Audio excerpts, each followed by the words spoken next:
Gaya ng inaasahan, SB19 steals the shows on TM Anniversary Concert. Siyempre, hindi naman talaga maikakaila ng SB19 ang inaabangan sa nasabi nga pong concert ng TM sa Davao. At may mga nagsabi na 5 p.m. daw ang SB19 ang mag-i-start ng kanilang nga pong guesting sa nasabing concert.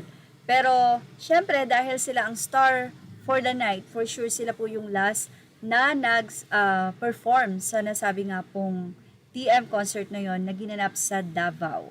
Actually, marami nga pong nag-review again na mga reactors or content creator na reactors ang nagbahagi ng kanilang reaction. At ayon nga sa kanila ay SB19 steals the show on TM Anniversary Concert. Siyempre, isa sa pinerform ng SB19 doon ay ang kanilang latest single na Visa. Ang TM Together 5 Ever Anniversary Concert ay ginanap nitong nakaraang March 7, 2026 sa Davao Crocodile Park.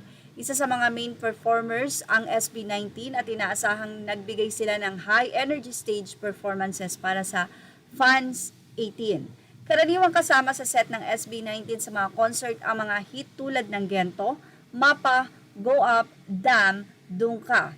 Depende sa kanilang event set list. Kung naantabayan na naman na ilabas ng TM sa kanilang Facebook ang full performance ng SB19. But by the way, may mga ilan po na nag-post na sa kanilang YouTube channel ng full performance, and of course, panigurado sa TM YouTube channel ay mapapanood yan. Karaniwan sa mga live stage nila ang high energy choreography at live vocals. Kaya maraming fancams ang lumabas agad pagkatapos ng concert.